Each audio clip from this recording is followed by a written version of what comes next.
बन गो।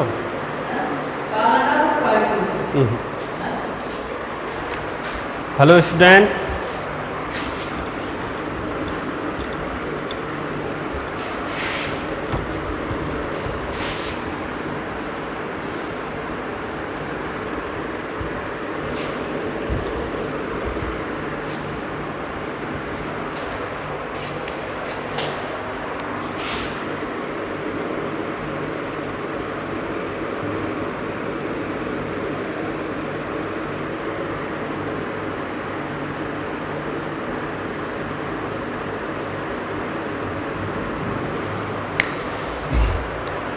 कल के वीडियो में हमने पढ़ा था कि पैरामीशियम में पोषण कैसे होता है, भोजन का पोषण कैसे होता है पैरामीशियम में। और कल हमने आपको पैरामीशियम की जगह एक दो जगह हमने अमीबा बोल दिया था, तो उसमें थोड़ा गलती हो गई थी, तो हमने बाद में बोल के भेजा भी था वॉइस कॉल से कि वहाँ पर आप समझ लेना, ठीक। तो अब हम पैरामीशियम में उत्तेजनशीलता के बारे में पढ़ेंगे और श्वसन के बारे में पढ़ेंगे और उत्सर्जन के बारे में पढ़ेंगे, ठीक। तो सबसे पहले श्वसन, क्योंकि पोषण के बाद श्वसन भी बहुत ज़रूरी होता है। तो श्वसन कैसे करता है, तो श्वसन की विधि सिंपल होती है और उसमें आपको थोड़ा लिखना पड़ेगा, ठीक। तो सबसे पहले हेडिंग डालेंगे हम श्वसन, रेस्पिरेशन। श्वसन कैसे करता है, तो देखो जैसे ही अमीबा में श्वसन होता था वैसे ही पैरामीशियम में भी श्वसन होता है, ठीक। जो बाहरी परत होती है पेलिकल की, वहाँ से परासरण के द्वारा ऑक्सीजन को क्या लिया जाता है, ठीक। तो जैसा अमीबा में श्वसन है वैसे ही पैरामीशियम में श्वसन है। इसमें थोड़ा लिखना है, अमीबा की भांति पैरामीशियम, अमीबा की भांति पैरामीशियम अपनी आवश्यकतानुसार अपने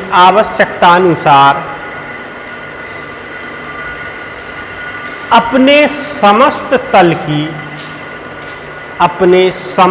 तल की अर्धपारगम्य झिल्ली, अर्धपारगम्य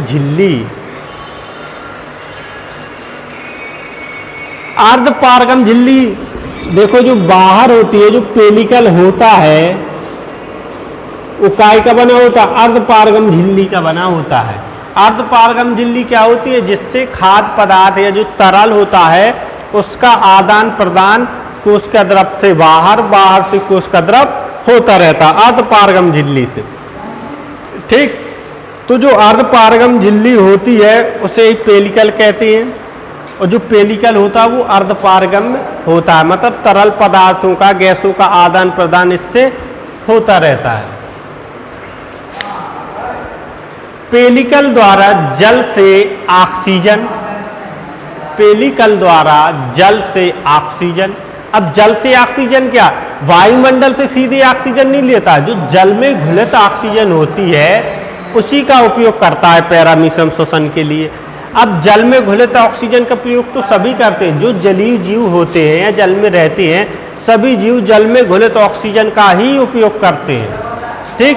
अगर जल में ऑक्सीजन का लेवल कम हो जाता है तो जीव मरने लगते हैं, तो जल में घुलित ऑक्सीजन का ही सभी जीव उपयोग करते हैं, ठीक। तो आगे लिखो, ऑक्सीजन, जल से ऑक्सीजन विसरण विधि द्वारा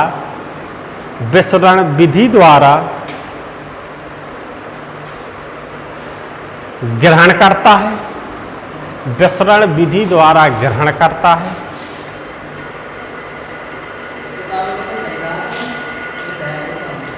ऑक्सीजन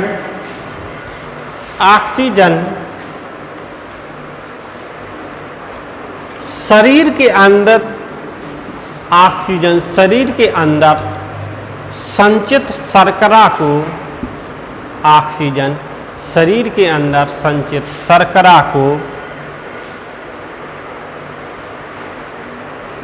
ऑक्सीकृत करती है, ऑक्सीकृत करती है, जिसके फलस्वरूप ऊर्जा मुक्त होकर शारीरिक कार्यों में भाग लेती है। मतलब क्या होता है, जो परासरण की प्रक्रिया द्वारा जो ऑक्सीजन ली जाती है उससे कोशिका द्रव्य में जो शर्करा उपस्थित होती है उसका ऑक्सीकरण होता है, और ऑक्सीकरण करने के बाद उसका उपयोग शरीर की शारीरिक क्रियाओं में किया जाता है। जो भी उसकी क्रियाएं होती हैं उस क्रियाओं में किया जाता है।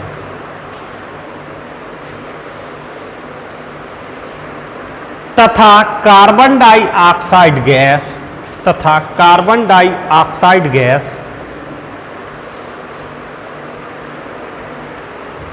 शरीर के तल से ही बाहर निकल जाती है। ठीक, तो ये तो श्वसन था कि पैरामीशियम में श्वसन किस प्रकार से होता है। अब आगे देखेंगे उत्सर्जन। पैरामीशियम में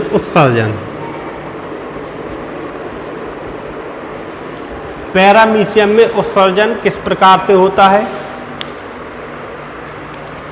ठीक, तो उत्सर्जन क्या होता है कि जो पोषण प्रक्रिया द्वारा जो भोजन ग्रहण किया जाता है उसका पाचन होने के बाद कुछ जटिल कार्बनिक पदार्थ होते हैं या ऐसे रसायन होते हैं जिनको शरीर से बाहर करना जरूरी होता है, तो उसको शरीर से बाहर करता है। और ये तो आप जानते ही कैसे बाहर करता है। खाद्य रिक्तिका में जो भोजन बनता है उसका भ्रमण पूरे कोशिका द्रव्य में होता है पैरामीशियम की, और भ्रमण के बाद जो जरूरी पोषक तत्व होते हैं उनको खींच लिए जाते हैं, और जो जटिल कार्बनिक पदार्थ होते हैं, जटिल अणु होते हैं, उनको शरीर से बाहर निकाल दिया जाता है। तो जो खाद्य रिक्तिका होती है वो शरीर से बाहर एक खांच का निर्माण करती है और खांच से बाहर की ओर फेंक देती है, और फिर से वो जिस स्तर से खांच का निर्माण होता है फिर से वो बंद हो जाती है।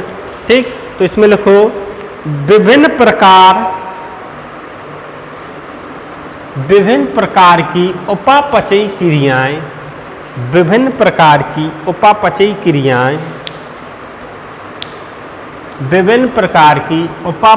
क्रियाओं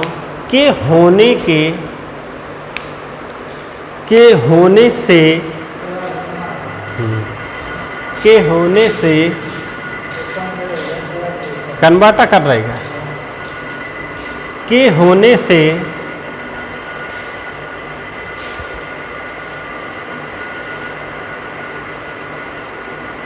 शरीर के अंदर बने अपशिष्ट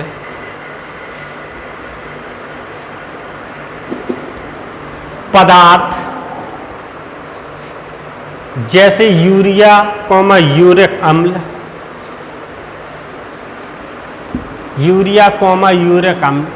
शरीर के तल से बाहर फेंक दिए जाते हैं।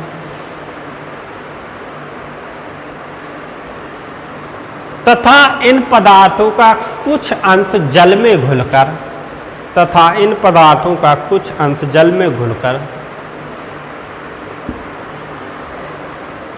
घुलकर संकुचनशील रिक्तकाओं द्वारा भी बाहर उत्सर्जित हो सकता है। मतलब कुछ और पदार्थ होते हैं उनका निष्कासन संकुचनशील रिक्तिका द्वारा भी हो सकता है। बाकी सभी पदार्थों का निष्कासन खाद्य रिक्तिका के द्वारा सतह से बाहर कर दिया जाता है। ठीक, तो ये हो गया पैरामीशियम में उत्सर्जन। अब जो नेक्स्ट आगे हेडिंग है उत्तेजनशीलता, मतलब किस माध्यम में ये उत्तेजित होता है, किस माध्यम में ये मतलब आकर्षित होता है, किस माध्यम से दूर जाता है। जैसे हमने अमीबा में पढ़ा था, क्या प्रतिक्रियाएं दर्शाता है विभिन्न माध्यमों के प्रति, क्या क्या प्रतिक्रियाएं दर्शाता है, इनके बारे में चर्चा करेंगे। इसमें क्या है, आपको चित्र बनाना है और चित्र बनाने पर नीचे थोड़ा एक लाइन में लिख देना, जिससे प्रतिक्रिया करता हो उसके पास आता है, जिससे नहीं करता हो उससे दूर जाता है। तो क्या लिखना है ये अभी हम बता रहे हैं। तो सबसे पहले लिखो उत्तेजनशीलता, हेडिंग डालना है उत्तेजनशीलता। ठीक, इसके साथ साथ आप लोग एक काम और भी किया करो कि जैसे हम हिंदी में हेडिंग डलवाया करेंगे तो उसकी इंग्लिश किताब से देख के लिख लिया करो। ठीक, अगर लिखना हो तो, नहीं तो कोई बात नहीं। आता तो हिंदी मीडियम है तो हिंदी मीडियम में ही लिखना चाहिए, लेकिन इंग्लिश भी लिख लिया करो, थोड़ी जानकारी हो जाती है। ठीक,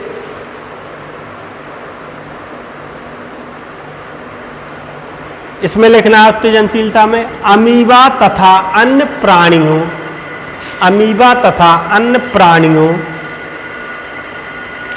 की भांति पैरामीशियम भी, अमीबा तथा अन्य प्राणियों की भांति पैरामीशियम भी अपने वातावरण से प्रभावित होता है, अपने वातावरण से प्रभावित होता है।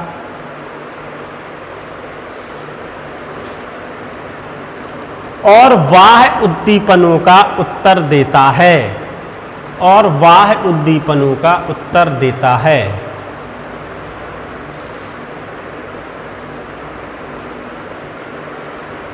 ठीक, बाह्य उद्दीपन क्या होते हैं? ठीक, तो हमने पहले उस अमीबा में भी बताया था कि उद्दीपन कौन कौन से उद्दीपन होते हैं। सबसे पहले लिखेंगे नंबर 1 तापानुवर्तन, मतलब ताप से किस प्रकार की प्रतिक्रिया दर्शाता है, इसे तापानुवर्तन कहते हैं।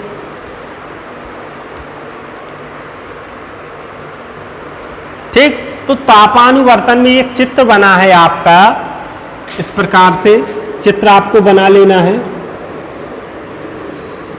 इधर एक बर्फ का टुकड़ा रखा है, इसे बर्फ कहते हैं, बर्फ का टुकड़ा रखा है।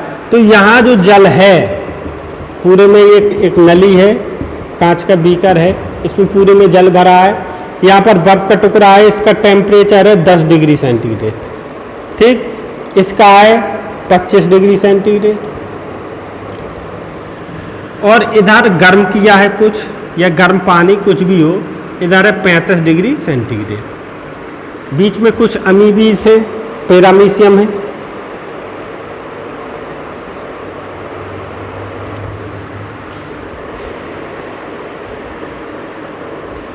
ठीक, तो 3 प्रकार के ताप दिए गए हैं। तो इन ताप से किस प्रकार की प्रतिक्रिया करता है ये इस चित्र में आपको पता चल जाएगा। जैसे यहाँ पर आग जल रही है तो यहाँ का पानी गर्म होगा इस साइड का, तो जो यहाँ पर अमीबीज होते, वो पैरामीशियम होते हैं, वो इस साइड गति करते हैं। मतलब ज़्यादा ताप में वो नहीं रह सकते। जो 35 डिग्री सेंटीग्रेड जब ताप हो जाता है तो ज़्यादा ताप में वो नहीं रह सकते हैं, कम ताप की ओर भागते हैं। और यदि ज़्यादा ठंडा पानी है तो ज़्यादा ठंडे पानी में भी नहीं रह सकते, ठंडे पानी से भी दूर भागते हैं और गर्म पानी से भी दूर भागते हैं। जो उनका सबसे अच्छा टेम्परेचर होता है वृद्धि करने का या रहने का, सबसे अच्छा टेम्परेचर होता है 25 डिग्री सेंटीग्रेड। न ज़्यादा ठंडा होता है न ज़्यादा कम होता है, मतलब उनके अनुकूल होता है। तो सभी अमीबीज कहाँ बीच में एकत्रित हो जाते हैं। मतलब क्या होता है, ज़्यादा ठंडे पानी में भी प्रतिक्रिया करते हैं और गर्म पानी में भी प्रतिक्रिया करते हैं। ठीक, तो इसका आपको चित्र बना लेना है और एक लाइन नीचे लिख देना है कि पैरामीशियम ठंडे पानी से दूर जाते हैं तथा गर्म पानी से भी दूर जाते हैं। उनका मतलब ऐसा लिख लेना, ठंडे पानी से दूर जाते हैं और गर्म पानी से दूर जाते हैं और अनुकूल वातावरण में ही रहते हैं। 25 डिग्री ताप पर वो क्या करते हैं, सबसे अच्छी वृद्धि करते हैं। तो आपको नीचे लिखना है गर्म पानी में दूर जाते हैं, ठंडे पानी से भी दूर जाते हैं। 25 डिग्री और औसतन तापमान क्या होता है उनकी वृद्धि के लिए अनुकूलित होता है। ऐसा आप लिख लेना ताकि ये मालूम चल जाए कि इस बीकर में बताया क्या है। ठीक,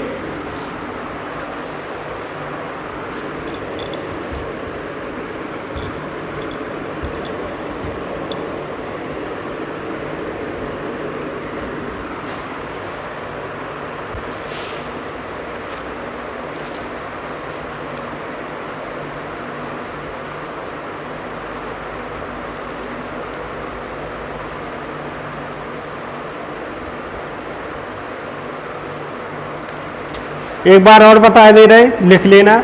ठंडे पानी से दूर भागता है, गर्म पानी से भी दूर भागता है, 25 डिग्री टेम्परेचर के जल में वृद्धि करता है, ऐसा आप लिख लेना एक लाइन में। अब दूसरा है प्रकाशानुवर्तन।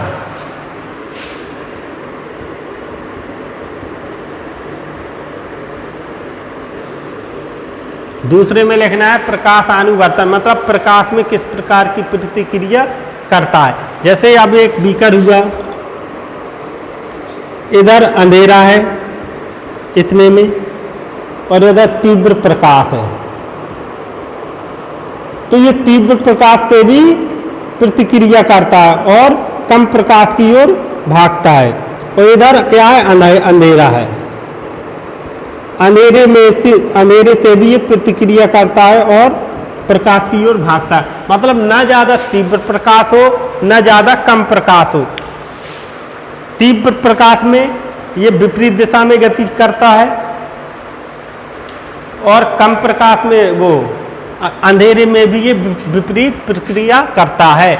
तो इसमें आपको लिख लेना है कि अंधकार से या अंधेरे से दूर भागता है और तीव्र प्रकाश से भी दूर भागता है। मतलब प्रकाश की तीव्रता क्या होनी चाहिए, मध्यम होनी चाहिए, वहीं पर वो क्या करता है, वृद्धि करता है। तो आप लिख लेना, तीव्र प्रकाश से दूर भागता है, अंधेरे से दूर भागता है या दूर जाता है, मध्यम प्रकाश में सबसे ज्यादा विकसित होता है, लिख लेना।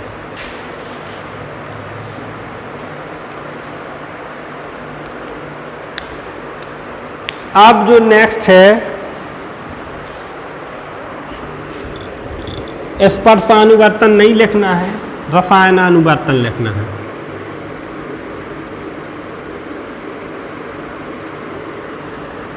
रसायन से किस प्रकार की प्रतिक्रिया करता है।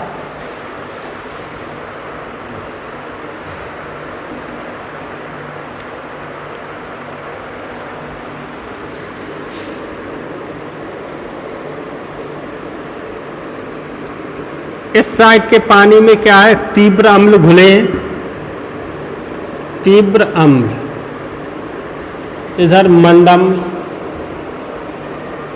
ठीक, तो इसमें क्या होता है, जहां तीव्र अम्ल होते हैं ये मंद अम्ल की ओर वृद्धि करने लगता है। मतलब तीव्र अम्ल से दूर जाने लगता है, कहाँ की ओर, मंद अम्ल की ओर, जहां पर अम्लों की सांद्रता कम होती है वहां की ओर जाने लगते हैं। तो लिख लेना है, तीव्र अम्ल से ऋणात्मक प्रतिक्रिया करता है और मंद अम्ल से धनात्मक प्रतिक्रिया करता है। धनात्मक का मतलब होता है उसकी ओर जाता है, ऋणात्मक का उससे दूर भागता है। ठीक, तो इसमें आपको लिखना है तीव्र अम्ल से ऋणात्मक प्रतिक्रिया करता है और मंद अम्ल से धनात्मक प्रतिक्रिया करता है।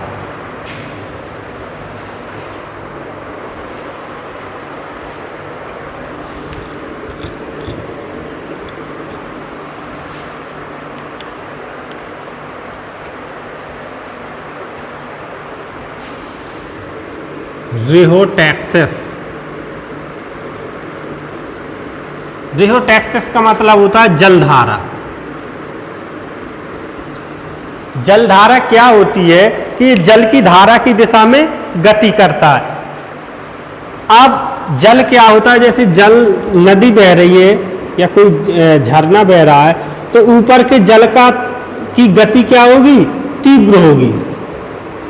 ऊपर के जल की गति, या नदी हुई तो नदी के ऊपर की जल की गति तीव्र होती है और नीचे की जल की गति मंद होती है। तो सभी पैरामीशियम क्या होते हैं, नीचे होते हैं। ऊपर तीव्र जल की धारा में नहीं जाता है, नीचे जो जल की धारा मंद होती है उसमें रहता है।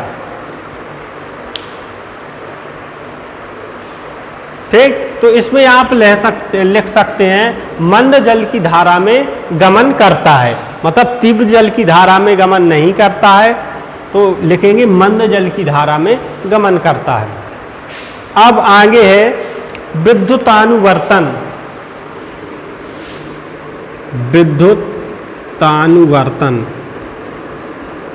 मतलब विद्युत से किस प्रकार की प्रतिक्रिया करता है।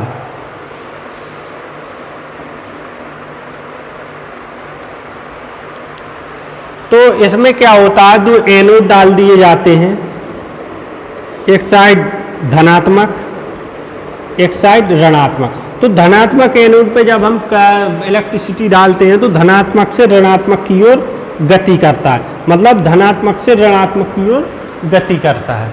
तो आप इसमें लिख देंगे नीचे एक लाइन में,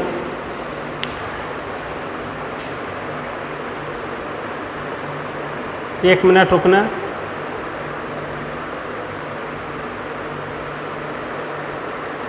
ठीक।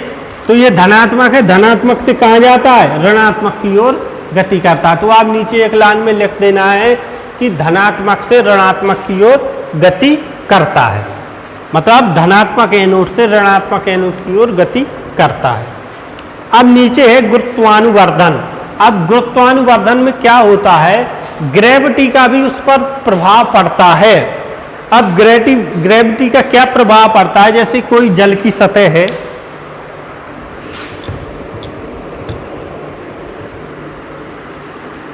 ये जल की सतह है, नीचे जल भरा हुआ है, तो ये जल की सतह पर सीधे रहते हैं, उल्टे नहीं होते हैं। मतलब जो अग्र भाग है वो ऊपर रहता है, पश्च भाग क्या होता है, नीचे रहता है, ठीक। तो ग्रेविटी का भी इसमें बहुत असर पड़ता है। अगर ग्रेविटी को फॉलो नहीं करता तो इसका पश्च भाग ऊपर रहता, अग्र भाग नीचे रहता, ठीक। तो ग्रेविटी के कारण ही जल की ऊपर की सतह से नीचे डूबा हुआ रहता है और सीधा रहता है, अग्र भाग ऊपर पश्च भाग नीचे। तो ग्रेविटी में आपको कुछ नहीं लिखना है, ग्रेविटी का आपको चित्र अकेला बना लेना है, ठीक। तो ये आपके कुछ उद्दीपन हो गए, बाह्य उद्दीपन जिससे वो प्रतिक्रिया व्यक्त करता है। और एक काम आपको और करना है, अगर लिखना चाहते हो तो इसके नीचे 4 लाइन दी हुई है, जो उद्दीपन होते हैं उनसे किस प्रकार की प्रतिक्रिया करता है, तो नीचे 4 लाइन और लिख लेना है, ठीक। जल की धारा में गति करता है, मतलब 4 लाइन दिए, 4 लाइन और लिख लेना है, ठीक। और अगर नहीं लिखना है तो मत लिखना, क्योंकि उसी में सब आ गया, जो हमने 4-5 हेडिंग बताई उसी में सब आ गया। और लिखना चाहते हो तो आप लिख सकते हो, ठीक। तो इस वीडियो में इतना ही, बाकी कल जो बताएंगे इसके आगे बताएंगे। धन्यवाद।